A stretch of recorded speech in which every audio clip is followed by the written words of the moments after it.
どうもきみまろです。いつも動画をご視聴いただきありがとうございます。もうすぐ3月ということで、これから新生活や一人暮らしを始められる方もいらっしゃるんじゃないでしょうか。新生活を快適にするために家電を買い揃えていったりすることになると思いますが、必要そうなものを全部購入していたらもうねすごい出費になってしまいますので、先日新生活で買わなくてもいい家電を紹介するというね動画を公開しました。そして今回はいよいよ新生活や一人暮らしで購入すると暮らしが快適になる買うべき家電というのをね紹介していこうと思います。実際にこのうちで使っているものもね紹介していきますので、実質新生活で買ってよかったものの紹介動画になっていると思いますので、ぜひお買い物の参考にしていただけたらと思います。もちろん新生活じゃなくても今の生活を少しアップデートできる家電を紹介していきますので、ぜひ皆さんご覧いただけたらと思います。では早速紹介していきましょう。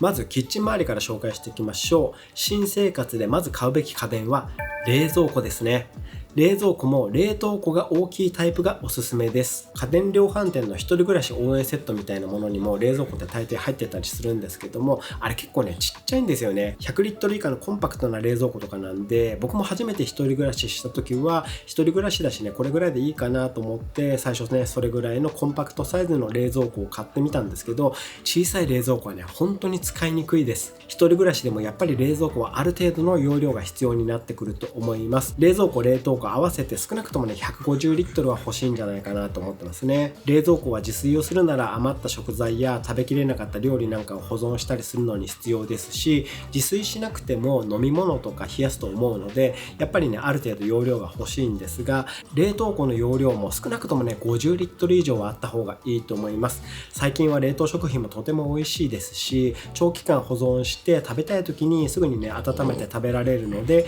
冷凍庫の容量が多いとねいろいろと助かると思います。あと夏になってきたらねアイスとか氷とかもね冷やすと思いますし、あとふるさと納税なんかやってる方はうちもそうですけど、返礼品が届くと冷凍庫がね一気にパンパンになるので、冷凍庫の容量が大きい冷蔵庫っていうのがね必要になってくるんですよね。でうちで使ってるのはシャープの SJD15PH という機種で、冷蔵庫が94リットル、冷凍庫が58リットルということで合わせて152リットルなので、めちゃくちゃ大容量というわけではないんですけど、一人暮らしならこれぐらいあればどうにかなると思います。はい、そういったわけで買うべき家電、まず一つ目は冷蔵庫ですね。冷凍庫が大きめのタイプ、これ必須です。あと冷蔵庫と合わせて買っておくべき家電になってくるのがやっぱりね電子レンジですね。先ほども言いましたが、一人暮らしは前の日に作った料理の残りとか美味しい冷凍食品を温めたりする機会がね非常に多くなりますし、自炊せずにお惣菜とかコンビニ弁当を買ってきたとしても電子レンジをやっぱり使うことになると思いますので、こちらも必需品になってくると思います。うちも電子レンジを使わない日はねないですね。毎日使ってます。でうちはウォーターオーブンレンジのヘルシオを使ってて、ヘルシオの AXRS1AH というのを使っていて、電子レンジ機能はもちろんオーブングリル機能もついているので、焼き鳥とか野菜の素焼きなんかをよく焼いています。鶏肉とかネギとかを串に刺して網に置いてウォーターグリルで焼くだけでめちゃくちゃ美味しい焼き鳥とかがね焼けちゃうんですよ。で他にもいろいろと食材に味付けをしてトレーに並べて焼いたら炒め物とか煮物とかもねこのオーブンレンジの方で作れちゃうんですけど、実際ね最近はこういった調理機能は使ってなくて、フライパンで炒める方がね味調整とかもしやすいので、焼き物とかにしか最近は使ってないんですけども、なので予算に余裕があって料理もいろいろ楽しみたいという方はオーブングリル機能付きもいいと思いますが、料理とかそんなにしないということであれば電子レンジ機能がねついていればもうそれだけでいいと思います。電子レンジね結構ピンキリであると思うんですけど、正直どれ買ってもそんなに大差ないんじゃないかなと思っています。でもねこの電子レンジは本当に使う頻度が高くなると思うので、これも新生活には欠かせないですね。あと買っておいた方がいいと思うのは電気ケトルですね。お湯なんてコンロで沸かせばよくないとね思う方もいらっしゃると思いますけども、電気ケトルは持っておくと本当にねかなり満足度が高い家電になると思うので買っておいた方がいいと思います。電気ケトルはね特に温度調節機能付きがねいいですね。白湯とかお茶とかコーヒー、カップラーメンやカップスープなどお湯を使うことってね結構生活の中であるんですけど、それぞれ適温が違うので細かな温度調節ができるタイプだとなおよしだと思います。先におすすめの電気ケトルを紹介しちゃいますと、僕がずっと使っているヤマゼンの EGLC1281、これめちゃくちゃおすすめです。1度単位で温度調節ができて、最大 0.8 リットルのお湯をスピーディーに沸かすことができます。本体は割と軽量で、ノズルの先もね細くなってるので、コーヒーのハンドドリップにも最適です。見た目もスタイリッシュで、結構ね空張りもありますので、インテリアに合わせて選べるというのもね嬉しいですね。で、電気ケトルはおしゃれさで言うとバルミューダザポットとかね、僕も前使ってましたけど、ああいったものも人気ですけど、バルミューダの電気ケトルはね、あれ温度調節できないんですよね。沸騰させるだけなので、やっぱりね温度調節機能はマストなので、こういったねヤマゼンのような電気ケトルおすすめです。あとね、このヤマゼンの電気ケトルめちゃくちゃ耐久性も高いというか、うちではほんと毎日白湯を入れたり、コーヒーを何杯か入れたり、お茶も入れたりと1日 5,6 回ぐらいのペースで使っていて、もう5年以上使ってるんですけど、全く故障とかもないですし、安定して使えています。価格も7500円とかね、それぐらいなのでコスパも非常に高いです。お湯を使いたい時に使いたいだけ適温で素早く沸かすことができる電気ケトル、これもね本当に買うべき家電だと思います。ヤマゼンのこの電気ケトルね、めちゃくちゃおすすめなので概要欄にリンク貼っときますね。あと新生活で買ってよかったと思ったのは食洗機ですね。一人暮らしなら洗う食器も少ないから手洗いすればいいし、食器を使って今洗うの面倒だなと思ったら、食器をねシンクに置いておいても誰からは何も言われないし、食洗機を使わなくても良くないと思いがちなんですけど、食洗機あるとね本当に生活がガラッとね変わります。僕も使い始めたのは割と最近なんですけど、2年3年以内ぐらいだと思うんですけど、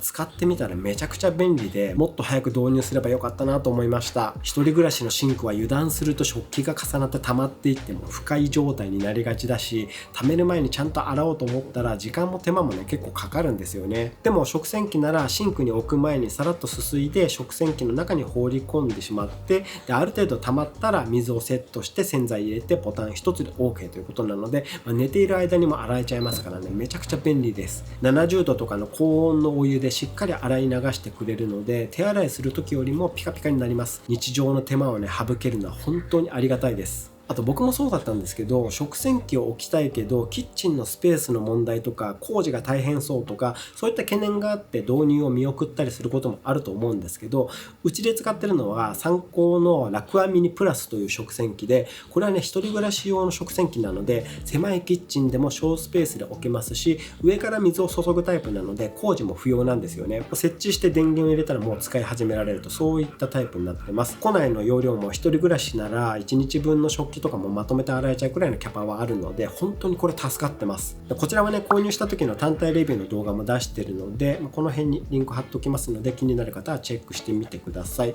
価格も2万円台で今も買えると思いますので、これもねかなりコスパ高いと思います。めちゃくちゃ生活が快適になるので、食洗機も一人暮らしにはおすすめです。あと個人的にこれ毎日欠かせないなと思ってるのが体組成計ですね。一人暮らししていると食生活も適当になりがちだし、自分の体の情報は知ろうとしないと気づかないうちに体重とか体脂肪が増えて、で会社の健康診断の結果とか現実を突きつけられて愕然としたりします。なので毎朝自分の体の状態をチェックして、前日の食事や運動状況とかを振り返って、で今日の過ごし方を考える、そういったことのためにも体組成計めちゃくちゃ大事です。僕が使ってるのはアンカーのユーフィースマートスケール P3 というやつで、これも長いこと使ってるんですけど、電源ボタンもなくて乗るだけで自動的に体重や体脂肪率、筋肉量など16項目にわたって自動的に計測してくれて、でデータは全てユーフィーのアプリに送られて自動記録してくれます。グラフとかで見ることもできて振り返りもできるので、自分の体の情報の管理がとてもしやすいです。こういうね体に関する家電も割と重要なので、こちらも新生活には用意しておいた方がいいと思います。あと新生活を始める時に見落としがちだけど必要になってくるのがドライヤーですね。ヘアドライヤー、髪を洗った後に乾かすためにドライヤーは新生活を始める時にはやっぱり用意しておく必要があると思います。ドライヤーは基本的には大風量の速乾タイプのやつがいいと思うんですけど、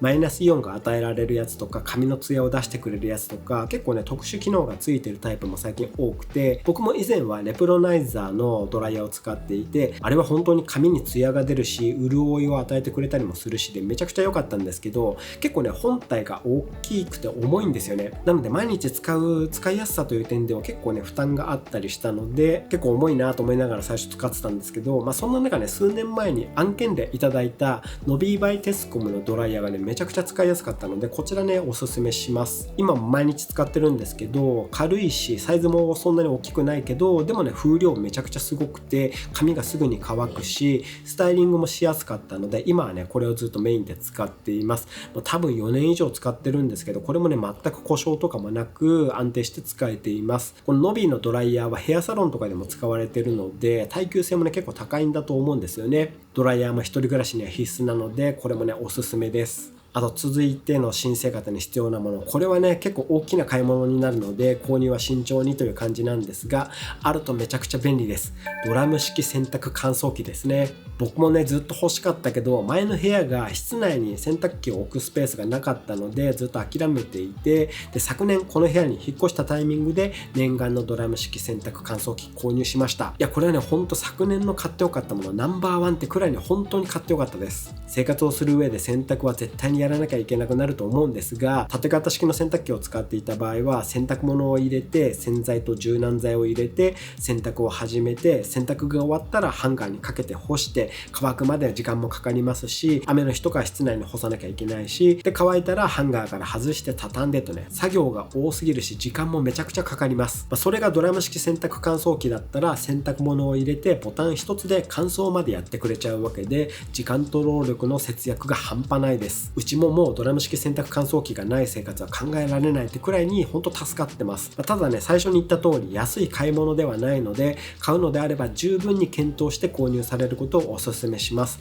価格も10万円以下のものとかもありますが、この洗濯乾燥機に関してはそれなりにいいものを買うべきだと僕は思います。安物の中途半端なものを買うとやっぱりそれ相応に安物の理由があったりするので、修理費がかかったり、捨てる時にもこういった大型の家電はね処分費用がかかってしまったりしてかえって損をしてしまうことになるので、安くても15万円前後のものぐらいで探すといいんじゃないかなと思います。スペック的には10キロ以上の洗濯ができてヒートポンプ式がいいと思います。うちはアクアの DM10R というのをね買いました。これもね容量10キロぐらいもありまして、で洗剤柔軟剤のね自動投入機能付きで、あと洗濯機能もね様々でめちゃくちゃ使いやすいです。あとねうち洗濯機置き場がクローゼットタイプで置けるサイズがねかなり限定されまして、なんだかんだね結果的にこの DM10R ぐらいしか置けるサイズがなかったんですけど、これねコンパクトながらそういった求めていた条件を一通り叶えてくれたのでこちらにしました。これもね14万円台で買えましたけども、本当にねもう大満足です。こちらもレビュー動画出してますので、購入検討されている方は詳しくはねそちらも見てみてください。あとこういう洗濯機とか冷蔵庫とか大型家電を買うときは設置場所とね搬入経路の幅がねちゃんと通るかどうか要チェックです。僕は家電量販店で無料訪問見積もりをしてもらえたので、実際にうちに来てもらって搬入設置できるかねちゃんと確認してもらってから購入しました。危なかったんですけど、最初に狙っていた機種は見積もりの結果スペースにねギリギリ入らないということで諦めました。聞かずに買っていたらね危なかったです。素人目で見て多分入るだろうと思っていざ購入したらどう頑張っても1センチつっかえてしまって搬入できないとかねもう最悪なので、無料訪問見積もりしていただけるようであればぜひお願いしましょう。はい、そんなドラム式洗濯乾燥機高い買い物ですけど一人暮らしであるとめちゃくちゃ助かるので、予算的に買えるのであればぜひ購入しましょう。あと掃除関連の家電ですけど、部屋がねある程度広ければやっぱりロボット掃除機あるといいと思います。やっぱりね自分の手を動かさずに部屋がきれいに保てるというのはねありがたすぎます。先日公開した部屋をきれいに保つ方法の動画でも紹介しましたが、ロボット掃除機を使うと床に物を散らかさなくなったり、ケーブル類をごちゃごちゃさせたままにしないようになるので、そういった効果もあります。これをねルンバ効果とか言うらしいですけど、本当にね実際そういう効果あると思います。ロボット掃除機もね日々進化していて本当に賢くなってきているし、多機能で使い勝手が良くなってきています。うちはずっとアンカーのロボット掃除機を使っていて使いやすいのでね順次スペックアップしていってるんですけども、今使ってるのは水拭きもできて、あと本体が吸い取ったゴミを収集するドックステーション付きのタイプを使っています。これねめちゃくちゃ便利なんですよね。やっぱりね買うのであればこのゴミ収集機能ドックステーション付きのものをね選ぶことを強くお勧めします。そういった感じでねね、ロボット掃除機めちゃくちゃおすすめなんですけど、ただ部屋があまりそう広くないとか、掃除機にはあまりお金をかけたくないという方はハンディクリーナーでもいいかもしれないですね。うちはこれもね、アンカーの Eufy H11 というのを使ってますが、これコンパクトなんですけど吸引力も非常に高くて、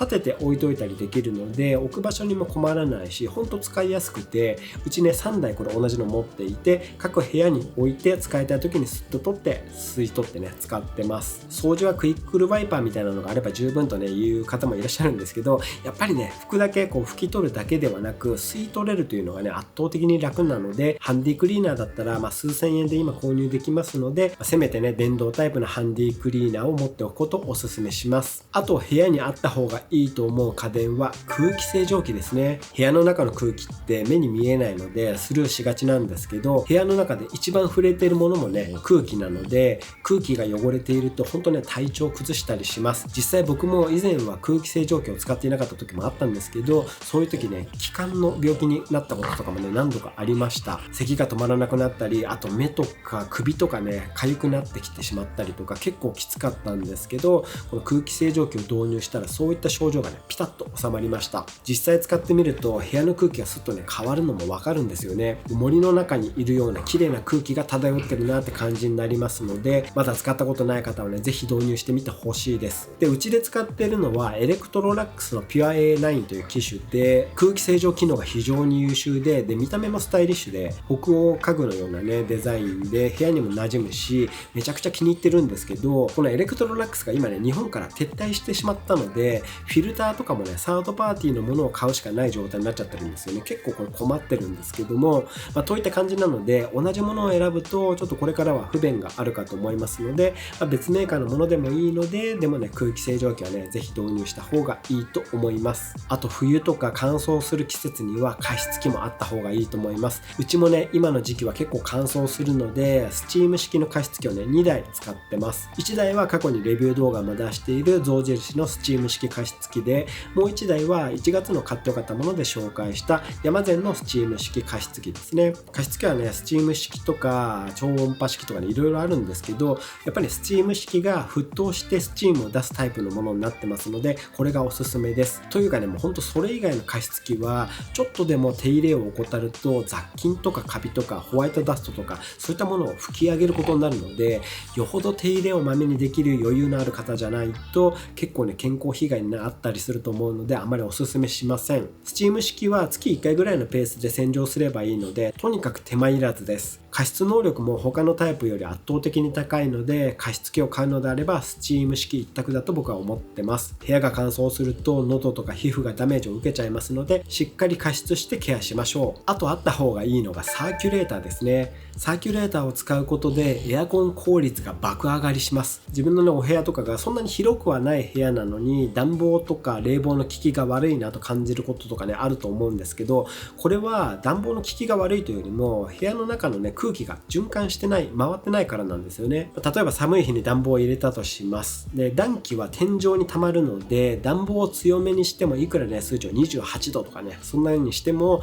足元はねずっと寒いままだったりするんですよね。で、逆に冷房の冷気は足元に溜まるので足先だけが冷たくて上半身とか顔はねずっと暑いままとか、そんな時にサーキュレーターを回して部屋の空気を循環させてあげると部屋全体が均一の温度になっていきます。こうすることで無駄にエアコンを強めることなく部屋を快適な温度にできるので、電気代の面でもね抑えることができます。あと先ほど言っていた空気清浄機から出る清潔な空気も循環させられるので、部屋の空気をきれいに快適にするにはサーキュレーター必須なんですよね。で、うちで使ってるのはスイッチボットのサーキュレーターで、これはねアプリ連動させるとアプリから細かな運転管理ができたりとか、あと広い角度で自動首振りができるので部屋中に風をね送ることができます。あともちろんアプリ管理なんでスケジュール設定とかもできますので非常にね利便性が高いです。うちではねこれも欠かせない家電になってます。サーキュレーター、これもね必須ですね。でこのスイッチボットのサーキュレーターや他の家電をコントロールするのに役立つのが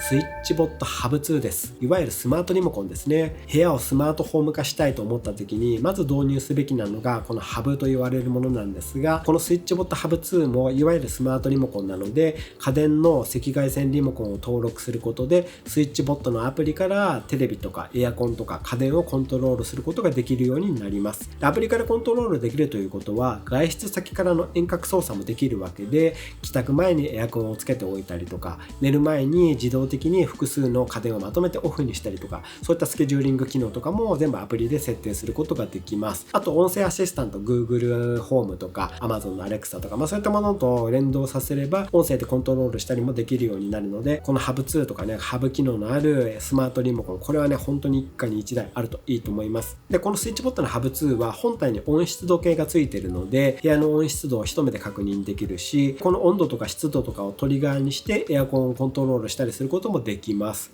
一人暮らしの部屋とかスマートホーム化しておくとね、本当に便利になるし、留守の時も安心ですし、とても心強いので、スマートホームの第一歩としてハブ2、こちらもねめちゃくちゃおすすめです。はい、そういったわけで今日は新生活や一人暮らしを始めるときに買うべき家電を紹介しました。紹介した商品は概要欄にリンクも貼っておきますので、ぜひお買い物の参考にしていただけたら嬉しいです。はい、今日の動画は以上です。もしこの動画が良かったと思った、参考になったと思った方はグッドボタンもよろしくお願いいたします。このチャンネルではこういった暮らしに役立つ情報をいろいろ発信してますので、よろしければチャンネル登録をよろしくお願いいたします。あとベルマークも押しておいていただけたら嬉しいです。本日も動画をご視聴いただきありがとうございました。ではまた次の動画でお会いしましょう。バイバーイ。